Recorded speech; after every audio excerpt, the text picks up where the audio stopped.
السلام عليكم ورحمة الله تعالى وبركاته. يا هلا بك. اليوم جيرونا الحصان الأسود للليغا يواجه مايوركا، الفريق الصلب اللي دايما يغث الفرق الكبيرة بوقفتها الدفاعية. مباراة تكتيكية من الطراز الأول في ملعب مونتيليفي. إليك التشكيلة المتوقعة للمواجهة. التشكيلة المتوقعة لجيرونا بقيادة ميغيل سانشيز. جيرونا بيلعب بأسلوب المعتاد 4-3-3 اللي يعتمد على الاستحواذ والأطراف. حراسة المرمى باولو غازانيغا. الدفاع ميغيل غوتيريز، دالي بليند. الخبرة دافيد لوبيز، أليخاندرو فرانسيس.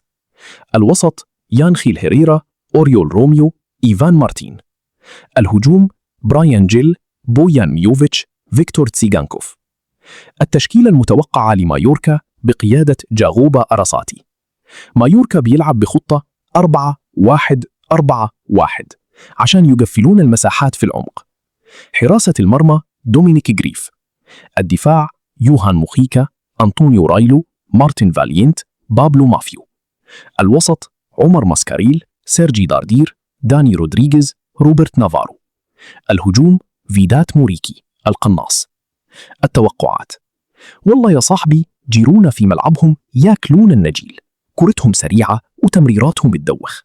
لكن مايوركا فريق منضبط تكتيكيا بشكل يقهر، وأتوقعها تنتهي 1-0 لجيرونا بصعوبة، أو تعادل لو قدر مايوركا يقفل المحابس صح.